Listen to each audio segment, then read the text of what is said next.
Well. तो today हम लोग डिस्कस करते हैं और जो आपका सैम्पल पेपर है ये इंग्लिश लैंग्वेज कैसे सॉल्व करते हैं। तो मैं सॉल्व करने के पहले, आपको सलूशन देने के पहले मैं चाहूँगा कि एक बार पेपर को थॉरवली गो थ्रू करते हैं और इसको समझते हैं। और इसके बाद मैं चाहूँगा कि पहले आप लोग इसको खुद से सॉल्व करें और इसके बाद फिर इसका सलूशन देखें इसमें, तो अच्छा होगा। देखिए 80 मार्क्स का पेपर है ये, आपके फर्स्ट सेमेस्टर के लिए है, आपके डिज़ाइन किया गया है, जो कि ऑनलाइन एग्ज़ाम होना है, MCQ बेस्ड है। 1.5 आवर्स का है, 1 आवर 30 मिनट्स आपको मिलेंगे राइटिंग के लिए and 15 minutes you will have for reading the paper. तो ये आपका क्वेश्चन 1 है। आपका जो रीडिंग आपका जो पार्ट है वो आपका 40 मार्क्स कवर करता है। इसमें 20 मार्क्स के 2 पैसेजेस हैं, राइट। और ये आपका जो 1 पैसेज है, ये देखिए ये 3 पार्ट्स में डिवाइड है ना, ABC करके। उसमें 5 + 5 + 10 मार्क्स का है। ये देखिए आपका A पार्ट है। तो ये given below are 5 words from the passage along with 4 options. तो इनमें से एक ऑप्शन आपको चूज करना है जो कि सिमिलर होना चाहिए, मतलब सिनोनिम्स ही होना चाहिए इसका। जैसे इम्पल्स क्या है, तो आपको इसमें देखना होगा जो सूटेबल है। तो ये तो आपके एक तरह से हो गए आपके।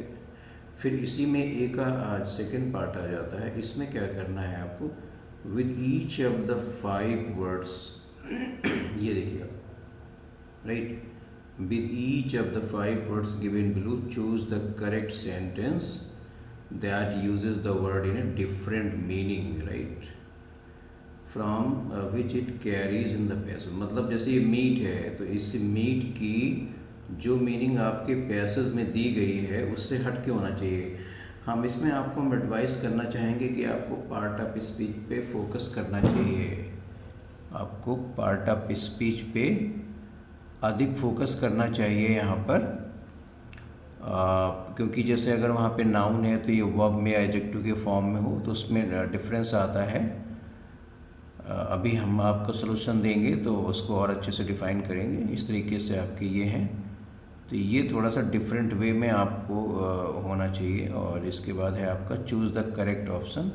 ये 10 मार्क्स के 10 क्वेश्चन हैं। ये आपकी स्टोरी के ही पार्ट हैं कि किस तरह की स्टोरी है, right. In the same way आपका पैसेज 2 है, इसमें भी ऐसे ही होगा 5 + 5 + 10,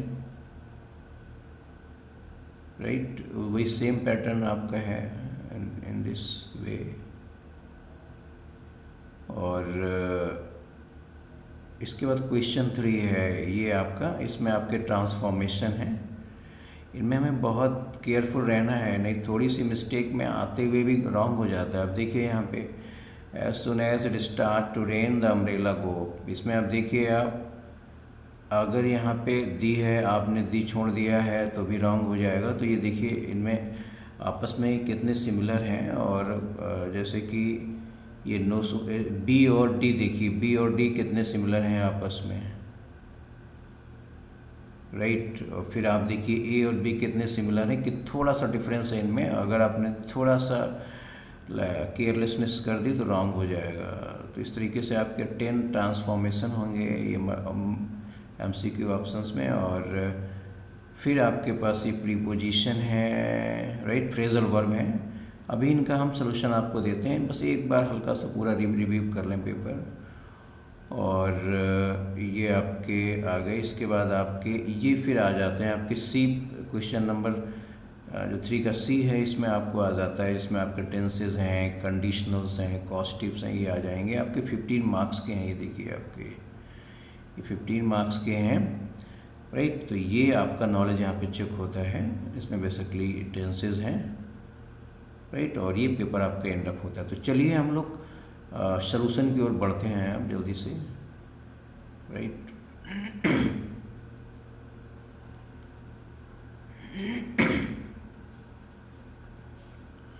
राइट, तो आपका ये पैसेज है। पैसेज के क्वेश्चंस देखते हैं। आप पैसेज को रीड आपने कर लिया होगा या रीड कर लें आप।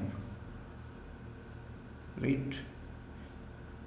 वीडियो को आप या इस तरीके से रीड कर लें देख करके। अगर आपके पास पहले से नहीं है तो आप ये तो वेबसाइट में जाके डाउनलोड कर सकते हैं, नहीं तो यहाँ से स्क्रीनशॉट ले सकते हैं, राइट। ये पार्ट आया, ये पार्ट आया आपका।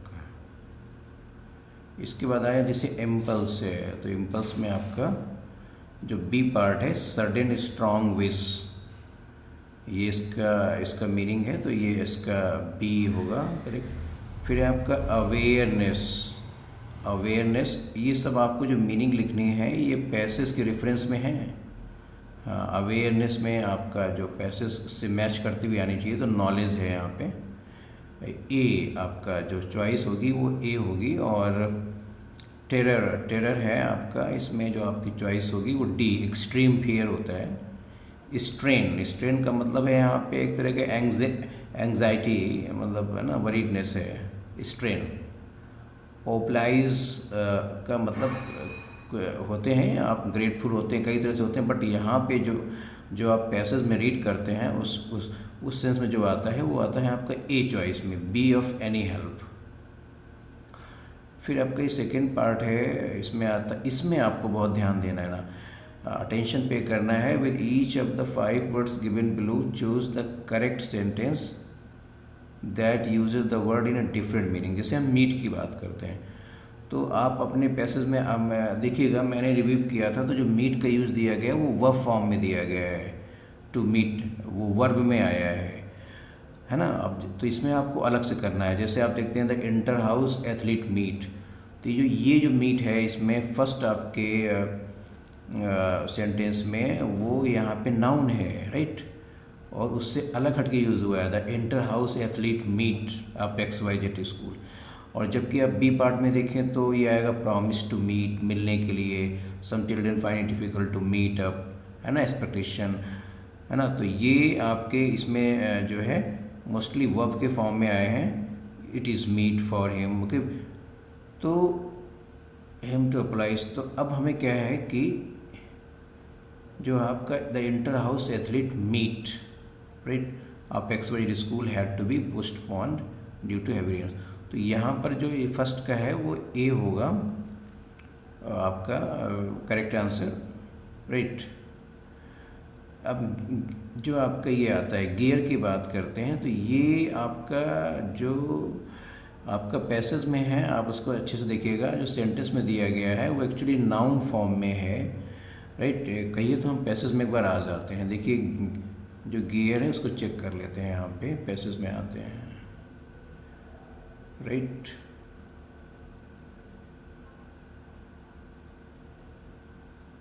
ये जैसे मीट आपने देखा, ये मीट फॉर्म पे है, इस पे अगले में आते हैं, गियर में हम आते हैं हम लोग भी, ये आ गया ये आप देखिए, ये लाइन देखिए, ये आप यहाँ से अगर आप यहाँ से बॉटम से लो से देखें तो आपकी 1, 2, 3rd लाइन है ये है आपका, ये underline gear, curtain was gear design, यहाँ पे ये नाउन के फॉर्म में है, राइट। अब हमें जो फाइंड आउट करना है इससे थोड़ा डिफरेंट हो, तो ये आपका आ गया gear. The contest had to gear up for their performance by 6 o'clock in the evening. ये देखिए आपका ये फ्रेजल वर्ब है ना। जबकि अदर में देखिए बी पार्ट में क्या है, the trekker carried his camping gear noun है। The car went out of control and crashed, ये वही सेंस सेम आ रहा है गियर, इसमें भी वही आ रहा है गियर बॉक्स। तो अब आपका जो सेंस थोड़ा अलग हो रहा है वो फॉर्म में आ रहा है, the contestant had to gear up, है ना, फ्रेजल वर्ब है, रेडी होने के सेंस में है। तो यहाँ पर जो है आपका 2 नंबर हो जाएगा, और ये बी मतलब सॉरी A2 का ए आएगा। और ब्लाइंड में आते हैं, देखिए ब्लाइंड के बहुत सारे मीनिंग होते हैं। अब आपको क्या करना है, आपको तो उस पैसेज से डिफरेंट देना है। पैसेज में आपके उसका अर्थ कर्टन के सेंस में दिया गया है, राइट। तो जो आपका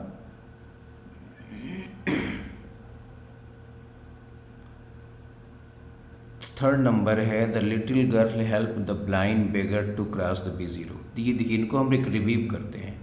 मदर पुल्ड द ब्लाइंड, देखिए ब्लाइंड का मतलब क्या है, वो मतलब थोड़ा सा डिफरेंस होता है, बट अदरवाइज वो पर्पस वही होता है। ऑफिस वगैरह में लोग ब्लाइंड यूज करते हैं एज अ कर्टेन।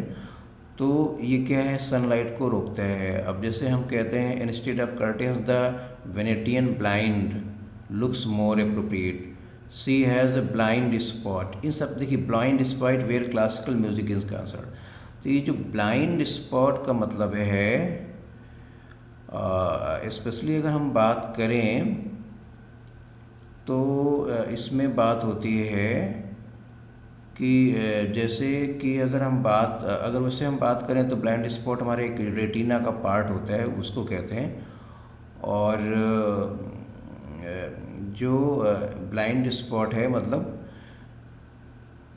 अगर तो वहाँ पे वो जो आपकी लाइट है उसको, वो रेटिना का जो पार्ट लाइट को नहीं आने देता, उससे हम ब्लाइंड स्पॉट कहते हैं। Right, she has a blind spot where classical music is concern. अगर हम क्लासिकल म्यूज़िक की बात करें तो राइट, उसका उसमें मतलब कोई नॉलेज नहीं है, इस तरह का सेंस यहाँ पे आता है। अब देखिए, अब हमें बहुत ध्यान देना है राइट, कि जैसे ये आपका जो बी पार्ट हो गया वो तो पूरा आउट ही हो गया, क्योंकि ये पूरा आपका पैसे से मैच कर रहा है, मदर पुल्ड द ब्लाइंड। जो सी पार्ट है वो भी आपका इंस्टेड ऑफ कर्टेन्स, ये भी आपका कर्टेन के सेंस में ही आ रहा है। अब ये दो थोड़े से आपके ए और डी पार्ट हैं, जिसमें हमें ब्रोडिंग करना है कि ए होगा या बी होगा। राइट, तो अगर हम देखें तो ए का मतलब भी है आपके जो रोशनी के ना आने से, लाइट मतलब है ना, पे ब्लाइंड है, रोशनी उसके ब्रेन तक नहीं पहुंच रही है उसको, तो ये भी उसी सेंस में आ गया। तो जो हमारा डिफरेंस आ रहा है वो डी में आ रहा है ना, ये एक तरह का आपका इडियम की तरह काम कर रहा है। राइट, तो यहाँ पे she has a blind spot where classical music is concern. तो जो सेंस आ रहा है इसका, ये थोड़ा डिफरेंट आ रहा है। तो यहाँ पर ए से भी जो बेटर है वो आपका डी पार्ट है, तो इसका ये बेटर होगा कि हम डी को चूज करें। 4 स्टेट में हम आते हैं। तो देखिए, स्टेट की कई मीनिंग होती हैं। स्टेट का मतलब आपका एक, जैसे आपके स्टेट हैं, जैसे आप कहते हैं कि MP, UP, like that, Maharashtra, ये सब स्टेट हैं। और स्टेट का मतलब कहने से भी होता है ना। तो जो आपका जैसे कि मतलब स्टेट से बनता है, स्टेटमेंट नाउन बनता है, स्टेट वर्ब होता है ना। तो the teacher told the student to state everything. तो जो आपका पैसेज मैंने रीड किया उसमें स्टेट वर्ब की तरह यूज़ हुआ है। तो ये देखिए, आपके जो सेंटेंस हैं, B part, state everything, C I was not in the right state of mind. Okay, जो कंडीशन है आपकी, right, was not in right state of mind, in its frozen state water becomes ice। तो ये सब similarities हो गई। हाँ, आपका जो डिफरेंस आया नाउन फॉर्म में आया, राइट, वो आ गया आपका state electricity board is responsible for supplying. तो यहाँ पे ये जो डिफरेंट यूज़ है वो है आपका स्टेट का, ये ए में। तो यहाँ पे आपको जो ऑप्शन चूज़ करना है चाहिए वो होगा ए आपका। फिर हम इसके बाद बात करते हैं। इसके बाद अगर हम बात करें तो आपका है जैसे कि बैंक। तो बैंक के कई मीनिंग होते हैं। एक जो बैंक आप जहाँ पे मनी डिपॉजिट करते हैं, एक आपका बैंक हो गया जैसे कोई रिवर बैंक है मतलब जो किनारा होता है साइड में। अच्छा, तो अब आपका जो पैसेज में यूज़ दिया गया उससे हट के यूज करना है आपको, राइट। तो जैसे इसमें हम देखते हैं, I had to go to the State Bank of India, ये एक यूज़ हो गया आपको। Standing on the river bank, एक ये पार्ट हो गया। तो तो ये जो बैंक है, अगर हम पार्ट ऑफ स्पीच की बात करें तो ये नाउन है, फर्स्ट में भी सेकंड में भी नाउन है, रिवर बैंक। ओके, सरली is afraid who can bank on, right. But ये जो आपका बैंक ऑन है ये आपका फ्रेजल वर्ब आ गया। ये क्या आ गया? ये आपका फ्रेजल वर्ब आ गया। इसका मतलब होता है टू एक्सपेक्ट समथिंग और टू डिपेंड ऑन समथिंग, ये अलग यूज़ हो गया। देयर इज़ क्वेश्चन बैंक, यहाँ पे भी देखिए बैंक के पहले क्वेश्चन है, वो एडजेक्टिव है, बैंक नाउन है। तो आपका ए बी डी में नाउन है, जबकि सी में ये फ्रेजल वर्ब है, राइट। तो इस तरीके से आपका जो 5 है वहाँ पे ऑप्शन सी फिट होगा। बी पार्ट की बात करते हैं, right. B part, choose the correct option for the question given below. तो इसमें जो आपका स्टोरी है उसका पार्ट है, जो आप स्टोरी स्टडी करते हैं। तो जब हम बी पार्ट की बात करते हैं तो आप पैसेज को रीड करिए, तो वहाँ पे आता है the narrator heard the right main door open directly above their heads. तो इसका सी ऑप्शन राइट आता है ना। 2 जो हैरी हैड गॉन, इसमें आप देखेंगे इस दिया है क्लियरली, ट्रस्टंगली, बी ऑप्शन राइट है। 3 की बात करते हैं तो जो 3 है उसका जो आपका ऑप्शन आएगा वो डी है, all of the above, right. 4 की बात करते हैं, why was there no easy way out of the boat house. जब आप स्टोरी रीड करेंगे तो क्लियर होगा, सो 4 का बी पार्ट सुटेबल होगा। एंड 5 की बात करें, why do you think it is not possible to raise the curtain. तो ये आपका जो 5 है इसका सी पार्ट होगा, the gear design to win the metal waste would not. तो ये हालांकि जब आप अच्छे से इसको पढ़िए पैसेज को और ये आपके कॉम्प्रेंस हो जाएंगे। 6 नंबर की बात करें तो 6 का ए होगा आपका option, the narrator prayed and tried. 7 की बात करें, what was his reaction when he came out of water. So he was very tired. Okay sorry, 6 की बात करें तो the narrator prayed, A option आएगा आपका। 7 की बात करें अगर हम तो he was shivering violently from several causes आता है। 8, how did Harry feel about being rescued.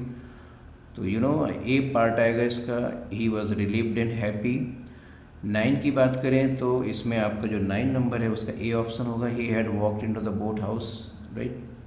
10 की बात करें, अब आप जब अच्छे से आप इसको पैसेज को रीड करेंगे तो उसके बाद जो आप रियलाइज़ करेंगे कि वो 10 का बी पार्ट है। जो सीक्वेंस है वो जो पहले उसमें आया है वो हिस्सों में कपल आया है, फिर आपका ही ट्राइड स्टैंडिंग आया है, फिर आपका आया है द नरेटर डाइव्ड, और फिर जो लास्ट में आया है वो आया है he sank down at the bottom. अब क्वेश्चन 2 में आते हैं, ये भी पैसेज है, आप इसको भी अच्छे से रीड करिए। आप वेबसाइट में जाइए, वहाँ से रीड देखिए, उसको डाउनलोड कर लीजिए, और नहीं तो फिर आप यहाँ से स्क्रीनशॉट ले लीजिए, राइट। अब ये देखिए यहाँ पे वर्ड्स हाईलाइटेड हैं, अंडरलाइन है।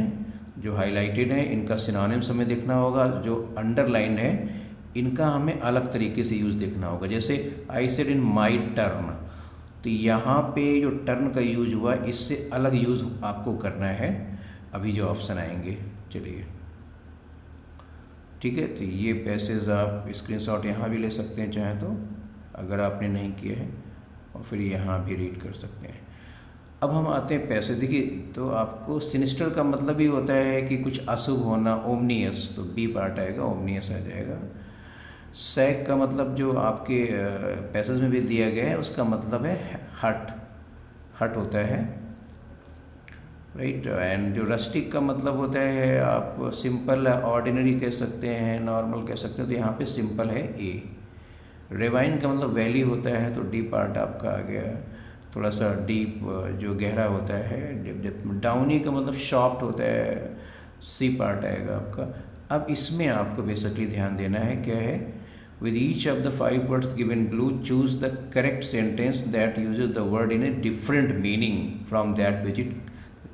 तो जो हमने पैसेज अभी रीड किया था उसमें जो आपका यूनिफॉर्म का यूज़ दिया गया है वो मतलब ड्रेस के सेंस में दिया गया है। अब हमें क्या फाइंड करना है जो ड्रेस के सेंस में ना हो। तो देखिए हम फर्स्ट सेंटेंस देखते हैं कि 2 well armed guards stood outside in the gate blue medical uniform. तो वो मतलब वही ड्रेस के सेंस में है। Ashes and dirt soiled his uniform, ये भी ड्रेस के सेंस में है। His uniform was trimmed with gold and braid, ये भी आपके ड्रेस के सेंस में है। The rows of the houses were uniform in appearance, ये डिफरेंट है। देखिए जो हाउसेस की एक रो बनी हुई है वो कैसी है, देखने में एक समान लगती है, यूनिफॉर्मिटी है उसमें, एक समानता है। तो ये इसका अलग तरीके से यूज किया गया है। तो इसमें जो ऑप्शन होगा वो डी होगा आपका। टर्न की बात करें, जैसे अभी हमने दिखाया था आपको कि इट इज़ माई टर्न, तो ये आपका हर फर्स्ट में ए में देखिए हर टर्न सेम वे में यूज हुआ है, right. Could not turn around as he had a stiff neck, right. अब ये देखिए ये किस तरह का यूज़ है, टर्न अराउंड, ये आपका फ्रेजल वर्ब आ गया है।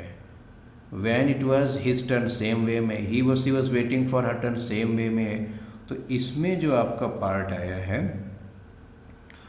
वो आपका आ गया है, right, B part, he could not turn around as he had stiff neck. तो ये आपका जो है चेंज फॉर्म में है, उससे अलग हट करके है, इसलिए यहाँ पे बी सूटेबल होगा। देखिए हम स्टिल की बात करें तो जो पैसेज में हमने देखा स्टिल, उसमें उसका अर्थ आया है कि उस समय भी के सेंस में आया है, एट के सेंस में आया है, मतलब अभी भी के सेंस में आया है। तो he look back and saw the innkeeper still standing there, वो अब भी वहाँ खड़ा था।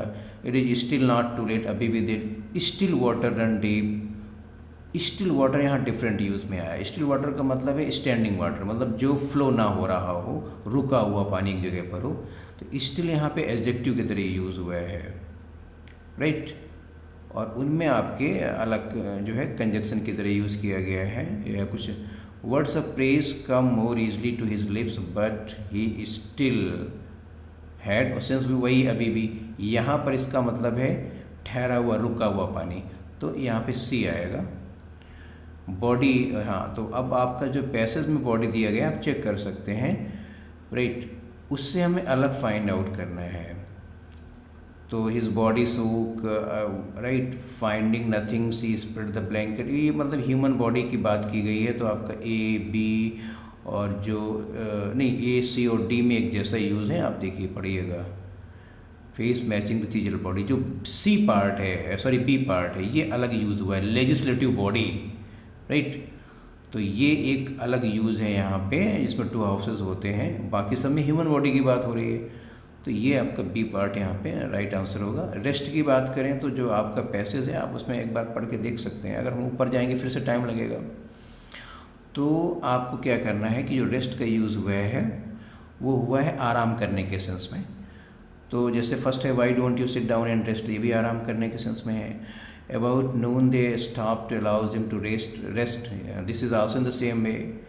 We had already heard the rest of the story. देखिए ये पार्ट अलग है, रेस्ट का मतलब बचा हुआ पार्ट ना, राइट। तो यहाँ पे ये डिफरेंट यूज़ है rest of the story. So C part will be right answer. और अब क्या करना है, अब स्टोरी के पार्ट में जाना है। Choose the correct option for question below. तो ये आपको फाइंड आउट करना है कि किस तरीके से इस स्टोरी में किस तरीके से आपका स्टोरी में, जैसे फर्स्ट में हुआ था पढ़ने के बाद उसमें आपका आता है। तो जो आपका ये what makes the narrator say that okay no one suspected anything. So इसमें फर्स्ट में आपका ए आएगा, और जो सेकेंड आपका है वो that will be B will be the correct answer. हालांकि इसमें बहुत ज़्यादा मतलब इस तरह से क्वेश्चन घुमाया है कि जो भी नियरेस्ट है वही उसकी हम बात करते हैं।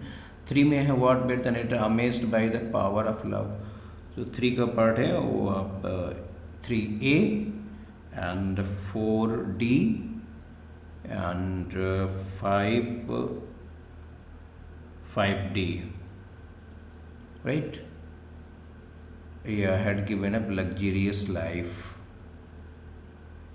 right? हाँ, तो अब हम उसको आपके कॉम्प्रहेंशन को एलाबोरेट नहीं करने जा रहे हैं, वो आप अपना समझिएगा, राइट? हाँ, इसके बाद जो 6 है उसका आपका बी पार्ट आएगा, राइट। जो आपका 7 है उसमें डी होगा। 8, हाँ जो मैंने अभी 6 की बात की ना, बी मीन्स नथिंग, राइट। हाँ डी, बी और डी सुनने में आपको हो सकता है प्रॉब्लम हो। 7 की बात करें तो आपका डी है, मीन्स हैप्पीनेस। और 3, 4 का भी बात कर लें आपने, हो सकता है फिर से एक बार बात कर लेते हैं। तो 3 मीन्स ए आपका है, the girl had sacrificed all luxuries. 4 है आपका D, the narrator wanted to leave as early. And 5, okay 5 D, Suzanne had given up luxurious life. And 8, right, B, Suzanne still saw him with seduced eyes. And 9 आपका आता है can not be inferred from, पैसे से मालूम नहीं होता है। And जो आपका 10 है उसमें सी आता है, she had abundant life for happiness. अब हम क्वेश्चन नंबर 3 में आते हैं, जो कि आपका ट्रांसफॉर्मेशन है।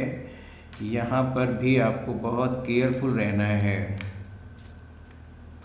राइट। अगर केयरफुल हम नहीं रहते हैं यहाँ पे तो आपको देखिए बात करते हैं। देखिए as soon as it starts, तो आप ये समझिए कि प्रेजेंट टेंस से स्टार्ट्स दिया गया है, तो नो सूनर डिड तो आएगा नहीं, तो डज आएगा। तो डज में आप देखिए आपके पास 3 सेंटेंसेस हैं। आप देखिए सिमिलरिटीज़ देखिए, नो सूनर डज, 8। देखिए यहाँ पे स्टार्ट्स है, यहाँ पे स्टार्ट। अब आप देखेंगे डज लगा हुआ है तो स्टार्ट के साथ यस तो आएगा नहीं। तो आपने देखा बी और डी में कितनी सिमिलरिटीज़ है, to rain, then, umbrellas, go up, umbrella. यहाँ पे दी आर्टिकल है, यहाँ पे दी नहीं है। अगर आपने गलती से बी में टिक कर दिया तो आपका रॉन्ग हो जाएगा, क्योंकि आप देखिए यहाँ पे as soon as it start to rain, the umbrella आया है, दी अम्ब्रेला के पहले दी आया, और बी ऑप्शन में अम्ब्रेला के पहले दी नहीं है, राइट। जबकि डी ऑप्शन में है, तो आपका D means last. No sooner does it start to rain then the umbrella go up. So आपका जो D for dog, right, this will be the right answer. And question number 2 इसमें है, तो इसका जो राइट आंसर है वो ये है आपका C, were it not for the old man's help Johnny would have drowned. क्योंकि यही यहाँ पे सूटेबल बैठता है और कोई सूटेबल बैठता नहीं है, राइट। कि भाई save for the old man's help Johnny would have drowned, right. अगर ओल्ड मैन की हेल्प ना होती तो जॉनी तो डूब गए होते।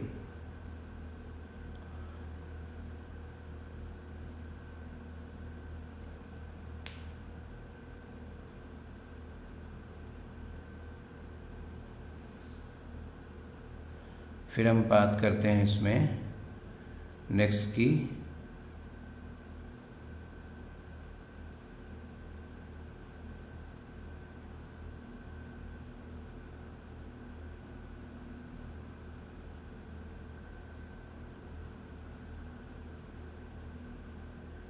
बात करते हैं my aunt said to me will you be able to deliver groceries at my place.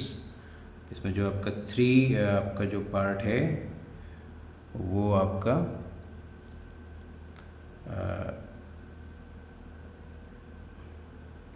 वो जो 3 है वो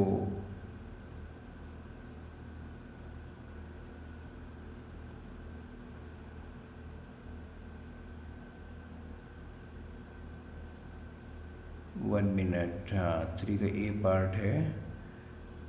तो जो आपका 3 में क्या है, सी और डी बिल्कुल एक जैसे दिए गए हैं। आप देखिए सी और डी एक जैसे इसमें दिए गए हैं और बहुत अधिक सिमिलरिटीज़ हैं इसमें। अब कुछ प्रॉब्लम हो गई है पेपर सेटिंग करने में, तो अभी इसके सी और डी दोनों ही ऑप्शन हो रहे हैं। आप देखिए my aunt asked me whether WTHER I would be able to deliver, नहीं, लेकिन एक बात है क्वेश्चन मार्क देखिए का फ़र्क है। तो आप जानते हैं कि जब क्लॉज बनेगा इनडायरेक्ट फॉर्म में जाएगा तो क्वेश्चन मार्क हट जाएगा। तो आपका डी आंसर राइट होगा, D for dog, right, D. Question number 4, no other metal is expensive as gold, right? So gold is the most expensive of all metals. B. 5, let him see the picture, so let the picture be seen by him. A. 6 की बात करें अगर हम तो right, B, if my father permits I will go for an excursions. 7 की बात करें तो okay, if the train had been on time they would not have to spend night at the platform. 7D. Right. 8 की बात करें तो walking जो 8 है आपका 8C.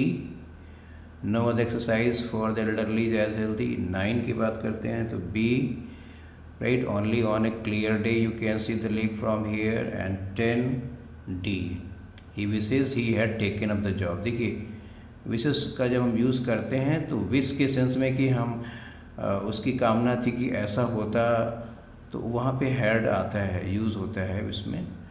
अब आपके पास जो है फ्रेजल वर्ब आ गए हैं. Choose the most appropriate word.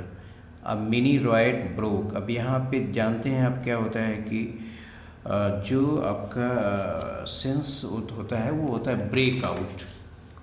Breakout का मतलब होता है मतलब फैल जाना. तो वहाँ पे जो एक हल्का सा ऐसा लगा कि जैसे मिनी रॉयड ब्रेकआउट हुआ है, तो यहाँ पे पास्ट में है तो ब्रोक आउट होगा यहाँ पे. B part. And second, Sam's house was broken into last evening, right? And 3 की बात करते हैं तो I used to have a good job but then I was laid off. laid off का मतलब होता है discontinued हो जाना, ये आपका phrasal verb. तो laid off, B part. I need, right, B, work on my phrasal verb. You are expected to, okay. तो टर्न इन का मतलब होता है वर्क करना, प्रोड्यूस करना. तो you are expected to turn in, B part. The police took him, right, took him up for more questioning. आपका आ जाता है यहाँ पे. And you know she looks very mature so I look her for. Look for का मतलब होता है अपने सेंस में समझना किसी को. तो सी लुक्स वेरी मैच्योर, वो मैच्योर दिखती थी तो उन्होंने उसको जितनी एज उसकी थी उससे अधिक का समझा. तो ये यहाँ पे लुक फॉर आएगा, टुक हर फॉर आएगा. ए. 8 number, the fantastic dinner more than, ये कॉम्पेंसेट करने के सेंस में आएगा. तो यहाँ पे जो यूज किया जाएगा 8 में वो आएगा अप, राइट.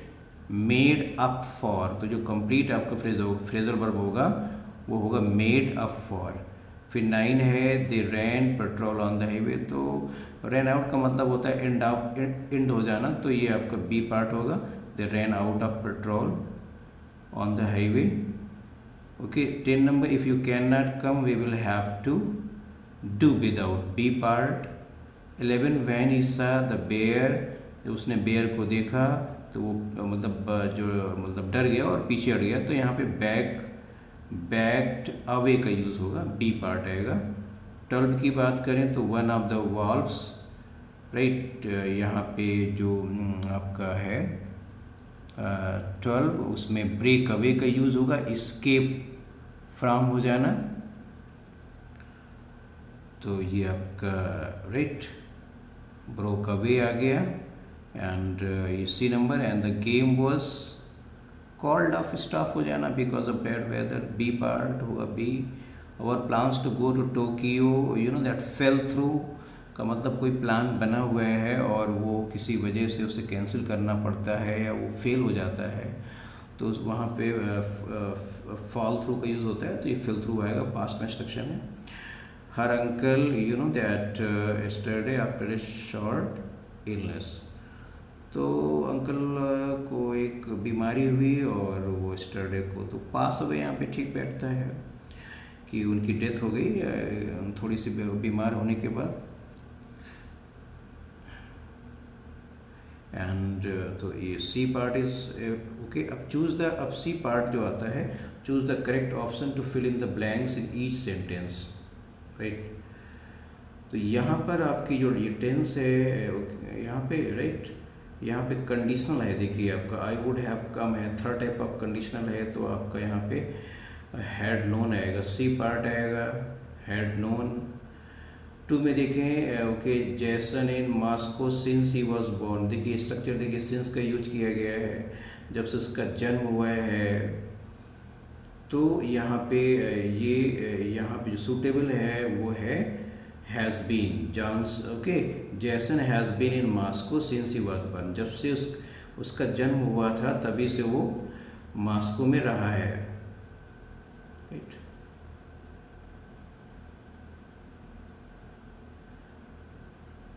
ओके, अब ये bye the time I graduate जो 3 पार्ट है, अब आपको ये ख्याल करना होगा कि बाय द टाइम का कैसे यूज़ किया जाता है और किस टेंस में हम इस तरह के बाय द टाइम का यूज करते हैं 3 में। तो स्पेशली इस तरह का हम फ्यूचर परफेक्ट में करते हैं।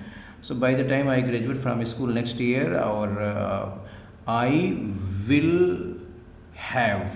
देखिए विल हैव आएगा, बीन क्यों आएगा, क्योंकि यहाँ पे मेन वर्ब नहीं है, तो विल हैव बीन का यूज़ होगा यहाँ पे। 4 की बात करें हम, राइट, तो my friend Darren is Amsterdam now but he says he will move soon. देखिए तो यहाँ पे ये तो श्योर है कि ये फ्यूचर पार्ट है, और यहाँ पे शुड बी लिविंग होता ही नहीं है, और will be has been living ये देखना पड़ेगा। हैज़ बीन लिविंग का सेंस इसलिए नहीं है कि क्योंकि यहाँ पे पीरियड ऑफ टाइम दिया नहीं गया है, और अभी नाउ की बात हो रही है। तो माई फ्रेंड इज़ लिविंग यहाँ सूटेबल है, तो ए पार्ट आएगा, my friend Darren is living in Amsterdam. 5 की बात करते हैं, by 18th century English shipping, right. अब ये आपका 18th सेंचुरी की बात है, तो यहाँ पे सी आएगा, had become. 6 as usual next year, right, I will spend my vacation in country house, A part आएगा। 7 की बात करें तो यहाँ समझिए, we in Norway for nearly 25 years until we move to Scotland 2 years ago. देखिए past की घटना है, और यहाँ पे जो पीरियड दिया गया है 25 ईयर्स, तो ये जाहिर सब क्लियर है यहाँ पे कि यहाँ पे पास्ट परफेक्ट कंटिन्यूअस होना चाहिए, पास्ट की इंसिडेंट है। तो जो आपका 7 है वो हैड बीन लिविंग होगा, बी आएगा यहाँ पे। Okay, 8 as soon as you the alarm press the button. तो यहाँ पे आपका एक फैक्ट है, राइट, जैसे ही आप जो है अलार्म्स आप मतलब सुने, वैसे ही आप बटन को मतलब प्रेस कर दें, एज सुने एज यू हियर, तो यहाँ पे सी आएगा, hear the alarm press the button. This time next week, right, this time next week, right. अब आपको समझना है इस टाइम की, करंट टाइम की बात हो रही है, और वो अगले समय में होगा तो वहाँ फ्यूचर कंटिन्यूस होगा। तो this time next week I will be flying, A होगा यहाँ पे 10। I usually, right, after my brother when my parents go out. तो ये तो थोड़ा सा एक सेंस फ्रेजल वर्ब का आ गया यहाँ पे। लुक आफ्टर का मतलब होता है देखभाल करना, तो आई usually look after my brother हो गया आपका ए पार्ट। और आप देखेंगे कि ये प्रेजेंट टेंस है, जब मेरे parents, I am sorry, I usually look after, C part होगा यहाँ पे, राइट, क्योंकि पास्ट नहीं है ये तो प्रेजेंट टेंस है, तो ये सी पार्ट होगा यहाँ पे, लुक आफ्टर। जो आप 11 की बात करते हैं तो इसमें ए होगा, will arrive, by the time the troops will arrive the war will have ended. Okay, 12 है, I was not surprise to hear that Monica an accident, she is very reckless driver. अब क्या है, देखिए Monica एक reckless driver है। I was not surprise to hear, मैं ये सुनकर सरप्राइज नहीं हुआ था। अब इसमें देखना है मोनिका का एक्सीडेंट पहले हुआ है, बाद में उसे इन्फॉर्मेशन आया तब वो सरप्राइज हुआ है। तो आप जानते ही हैं कि जब पास्ट में 2 एक्शन होते हैं, तो जो फर्स्ट एक्शन होता है वो पास्ट परफेक्ट में होता है, जो बाद में होता है वो सिंपल पास्ट में होता है। तो यहाँ पे आएगा हैड, डी नंबर। एक हैड आपका पास्ट परफेक्ट है और दूसरा हैड गॉट के सेंस में है, right. So I was not surprise to hear that Monica had an accident. 13 की बात करते हैं, hardly had the minister finished his speech when the earthquake, right. ये आपका पास्ट स्ट्रक्चर्स में है, राइट। तो आप सिंपल पास्ट में आएगा आपका, hardly had the minister finished his speech. इसके बाद सिंपल पास्ट में तो सूख आएगा 13 का, राइट। अब इसके बाद 14 आता है, before my trip to Paris 2 years ago. Okay, हाँ, अपनी 2 साल पहले, अपनी ट्रिप के 2 साल पहले। देखिए पास्ट में स्ट्रक्चर आना है, right. I had never been to France, मैं अपनी before my trip Paris, 2 years एगो वो पेरिस गए थे, उसके पहले वो कभी भी फ्रांस नहीं गए, मतलब होकर के आए थे, तो had never been to France का यूज़ होगा। 15 by this time tomorrow he at a job, तो ये आपका by this time tomorrow, right. ये और फिर यहाँ पे फॉर ए वीक दिया है, पीरियड ऑफ टाइम दिया हुआ है, तो ये तो बात है कि परफेक्ट कंटिन्यूअस है, बाय दिस टाइम है और टुमारो भी है, तो ये आपका फ्यूचर होगा, तो future perfect continuous, so will have been working, right. Paper is over, your paper has been solved, right.